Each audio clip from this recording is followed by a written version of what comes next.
everyone. Today I'm going to talk about Arthur and the seventh inning stretcher.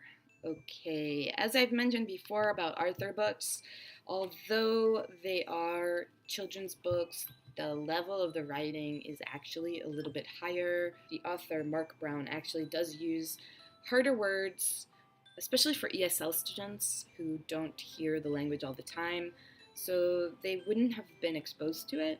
And the ideas behind the books are usually more complicated than they seem. So if you give this to a younger reader, they say, oh, there was a baseball game, the team won, finish, the end. But of course, the story is more complicated than that, and it's about camaraderie and working together and the importance of being healthy and so on and so on. Also, for adult readers, all the Arthur books they're interesting enough. Some less so than others. I personally thought this one for an adult reader, even baseball fans, not a lot of baseball in it, and baseball was kind of a secondary thing to the story, and the story was just okay since it's about stretching, hence the name Stretcher.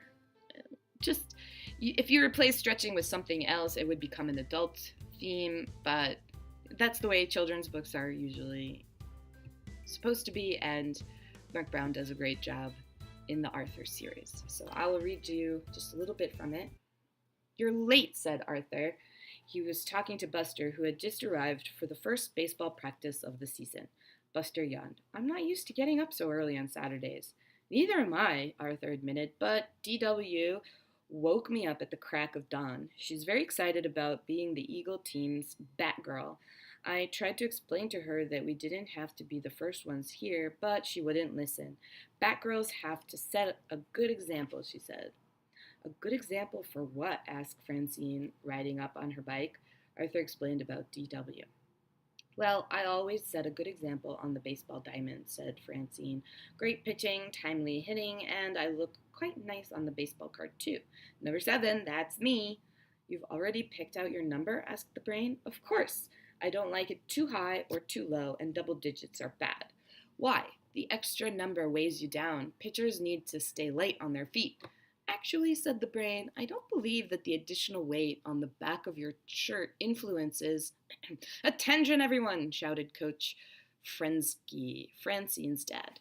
He welcomed them to the first practice and outlined his hopes for the season. "Play hard, have fun, and be careful," he told them. "Remember those 3 things, and you'll have a great time."